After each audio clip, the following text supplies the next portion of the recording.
Hello tout le monde, j'espère que vous allez bien. Aujourd'hui on se retrouve pour une nouvelle vidéo et un format un peu plus différent que d'habitude. J'ai envie de vous parler du chat, de cet animal si étrange, de ses capacités un peu incompréhensibles, de ses histoires incroyables. Je trouvais ça assez intéressant de faire cette vidéo en cette période. On est au mois d'octobre et on est un peu dans un mood, vous savez, Halloween, étrange, magique aussi. Et voilà, j'avais envie de vous parler à ce moment-là du chat et j'espère que vous passerez un bon moment et que vous apprendrez des petites choses.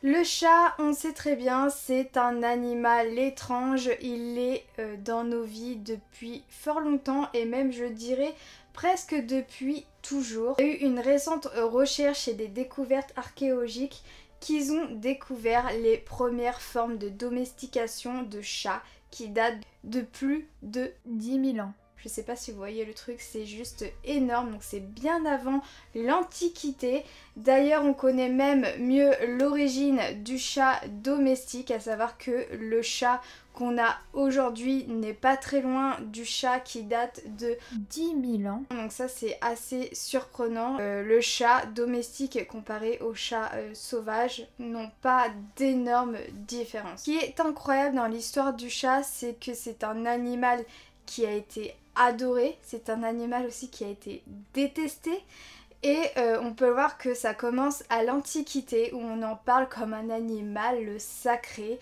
Les Égyptiens adoraient les chats. Ça a été la première forme de domestication qu'on a vue avant ces récentes découvertes. Donc c'est un animal qui était beaucoup vénéré. D'ailleurs en Égypte, si vous tuez un chat, eh ben, vous avez la peine de mort. Il y a aussi qui a été retrouvé des chats momifiés, momies de chats dans les tombes de leurs maîtres. Les maîtres se rasaient les sourcils lorsqu'ils faisaient le deuil de leur chat. Ensuite est arrivé le Moyen-Âge, donc au tout début, le chat était mais extrêmement mal vu, c'était un animal maléfique, surtout à cause de l'église, le chat a été diabolisé. C'était interdit d'avoir un chat domestique, on le gardait bon un peu sur le côté pour protéger les récoltes, mais à part ça c'était interdit de avoir un chat chez soi et après ça a été forcément associé à la sorcellerie, donc à la malchance, donc ça fait peur, les gens ne veulent pas avoir de chat et en plus de ça, forcément à cette époque-là il y a des maladies, il y a des épidémies assez graves et tout de suite on associe le chat à ces maladies alors que pas du tout. Puisque c'est grâce aux faveurs de Louis XIV et de Louis Pasteur qui met en avant et qui protège les chats en disant que non, ce n'est pas eux qui transmettent les maladies.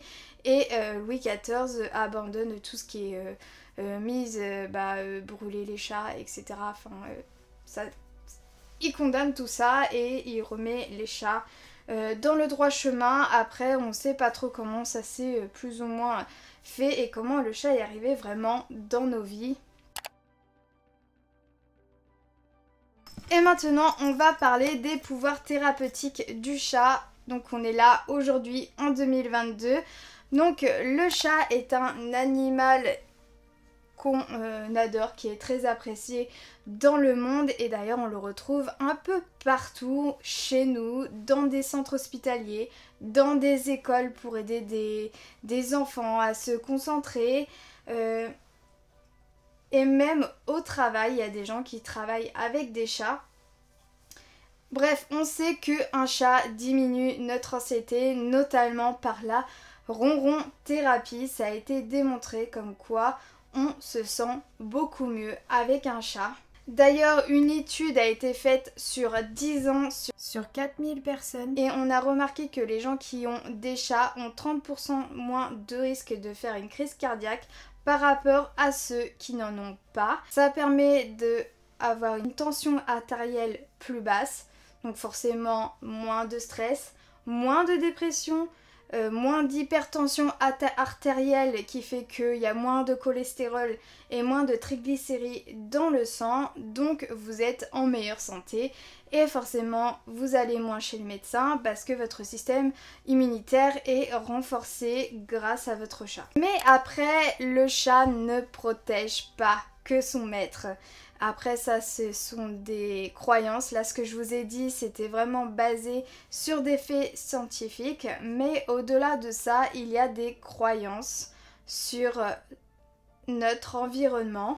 C'est-à-dire que le chat ne protège pas que son maître, mais il protège aussi l'environnement qui l'entoure, c'est-à-dire la maison. En fait, on a remarqué que les chats étaient attirés par les énergies négatives pour uniquement les chasser et faire place aux positifs.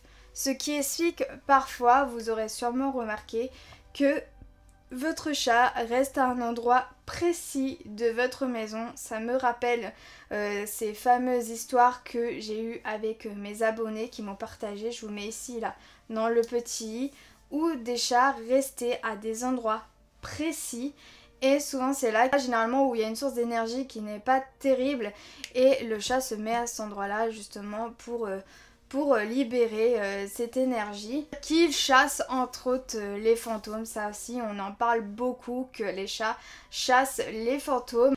C'est vrai que depuis que Iris est à la maison, là je suis en train de la regarder, c'est vrai que l'énergie est beaucoup plus légère. En tout cas moi je pense que ça se personnalise aussi avec la relation que vous avez avec votre chat, mais l'énergie est beaucoup plus respirable, plus légère, et d'ailleurs on dit que le chat protège pas non seulement toute la maison et vous, mais toutes les personnes qui y habitent, y compris les animaux.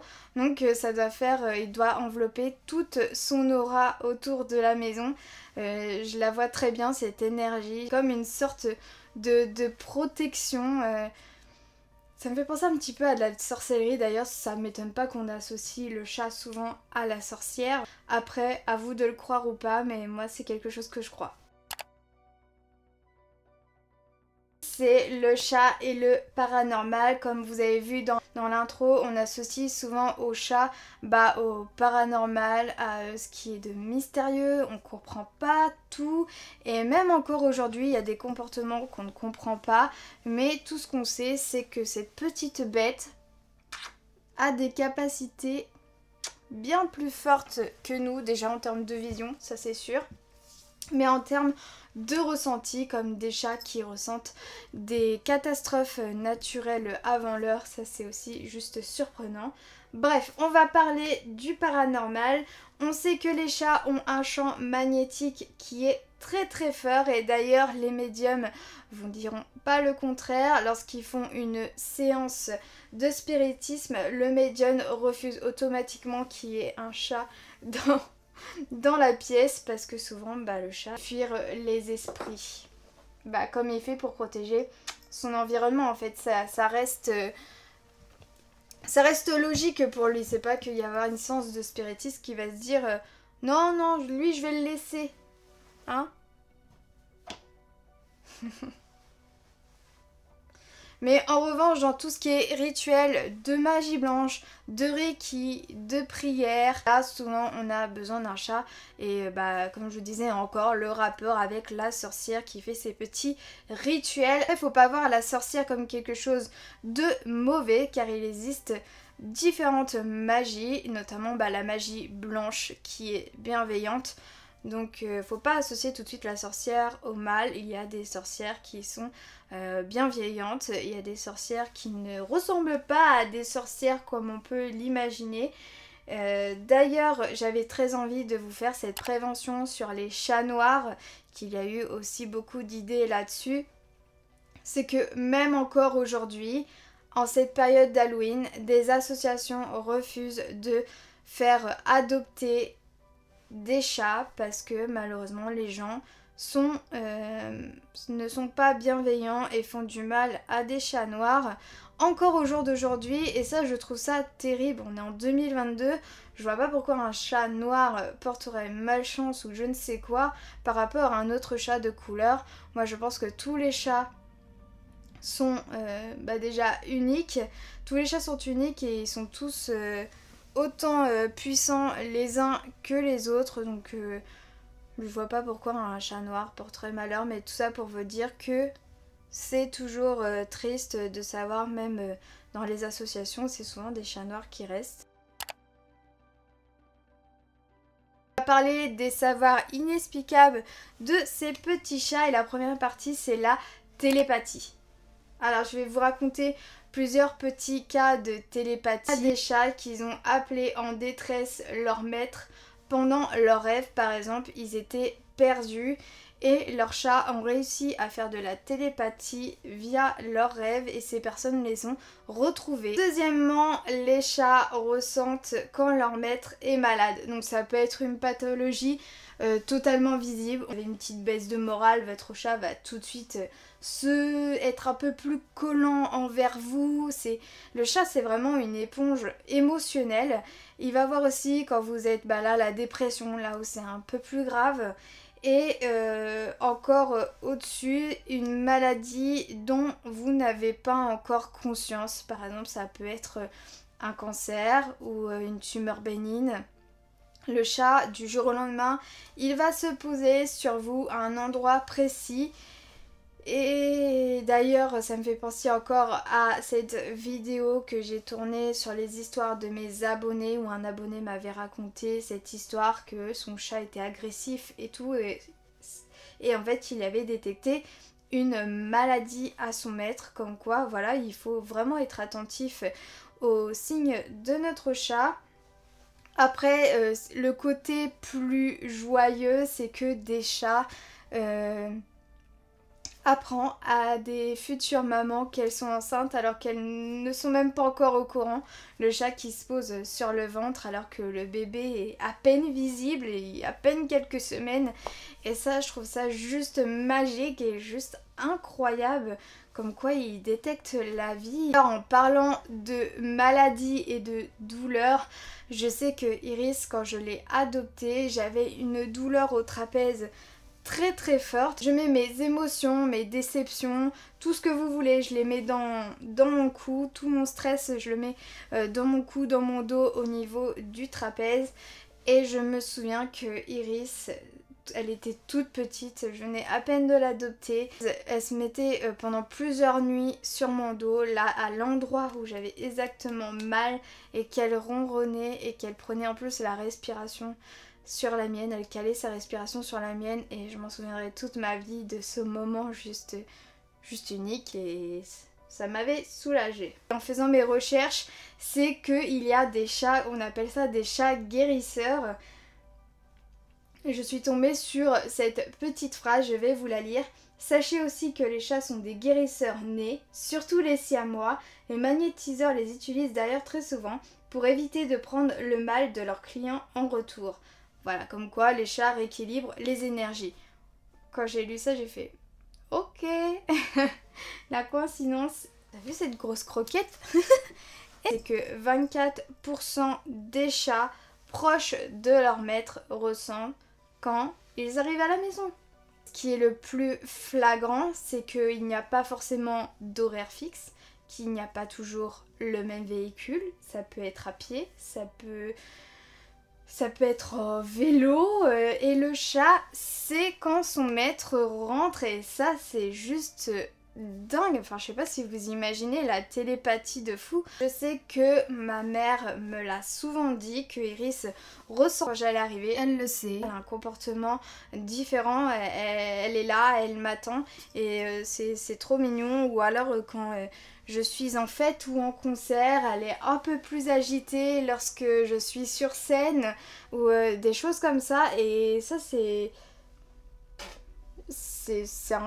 incroyable quoi, c'est inexplicable et je pense que ça on ne saura pas vraiment pourquoi c'est comme ça. Une autre petite histoire, c'est le chat, c'est qui est au bout du fil. Donc je vais vous lire cette histoire qui est juste incroyable. Chat qui aussi a des faculté télépathique juste dingue. Le titre de l'histoire c'est Ce chat, c'est qui est au bout du fil. Un étrange manège se produit chez un professeur d'université de Californie. À chaque fois qu'il appelle à la maison, son chat, Whiskin, se ruse sur le téléphone et joue avec le combiné pour tenter de le décrocher. Il arrive souvent à le décrocher et se répand en miaulements amicaux que mon mari entend distinctement, explique l'épouse du professeur. Toutefois, Whiskin adopte ce comportement seulement lorsque c'est son maître qui appelle. Si le téléphone sonne et que c'est quelqu'un d'autre au bout du fil, le chat ne s'en préoccupe même pas. Non mais ça c'est pareil, c'est des savoirs mais juste... c'est inexplicable. Voilà, je peux rien vous dire à part que vous partagez cette histoire.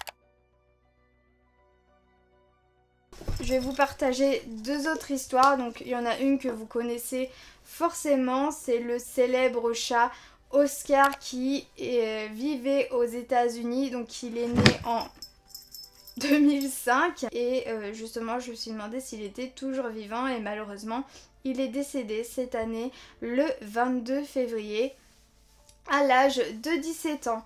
Donc c'est un chat en fait qui habitait dans un hôpital où il y avait des patients atteints de maladies d'Alzheimer ou de Parkinson.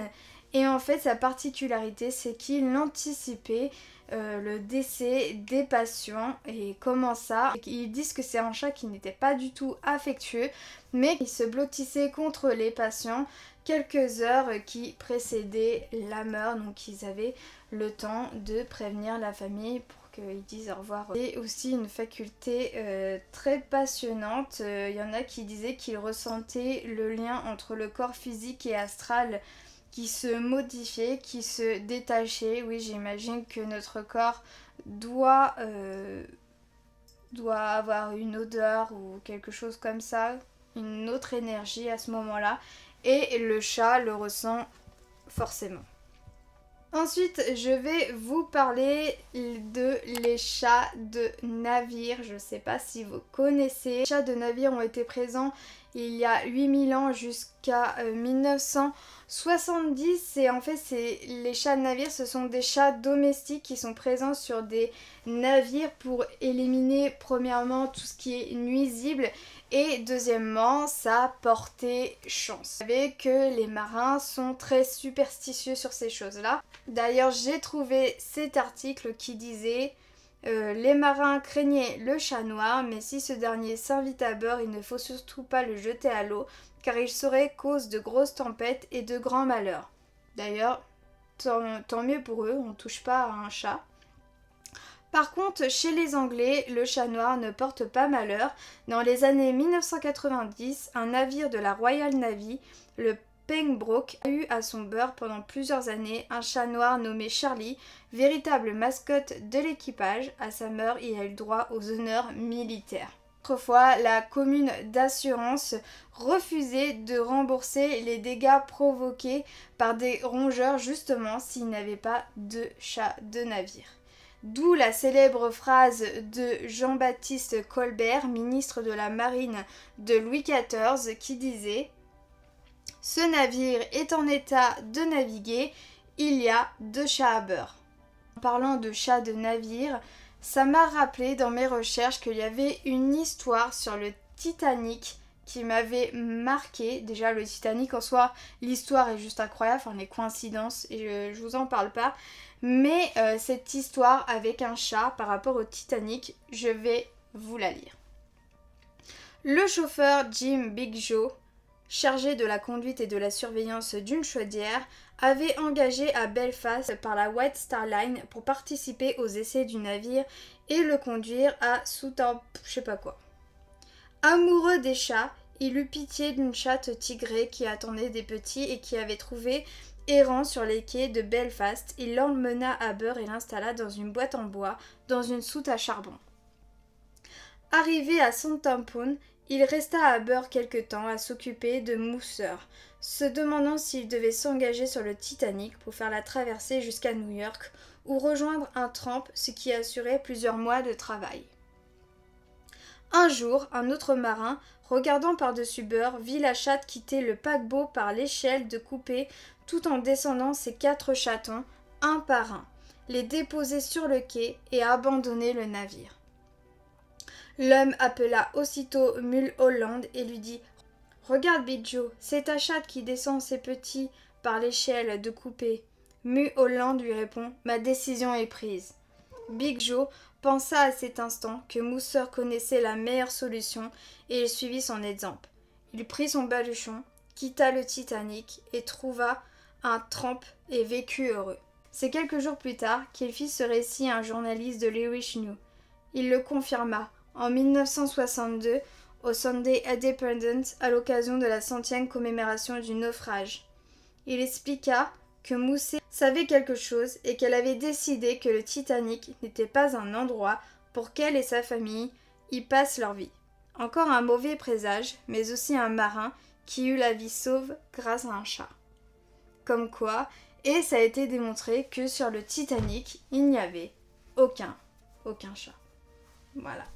Coïncidence ou pas, ça c'est à vous de le décider. De cette façon que je vais terminer cette vidéo. Dans tous les cas, on sait que le chat est un animal magique, incroyable et encore incompréhensible, et j'ai envie de dire tant mieux, ça garde vraiment ce mystère. J'espère que cette vidéo vous a plu. Peut-être que je vous ferai une autre vidéo avec comme ça des phénomènes étranges, des histoires incroyables avec des chats. En tout cas, moi je vous fais des gros bisous, Iris vous fait des gros bisous et je vous dis à très bientôt pour une prochaine vidéo.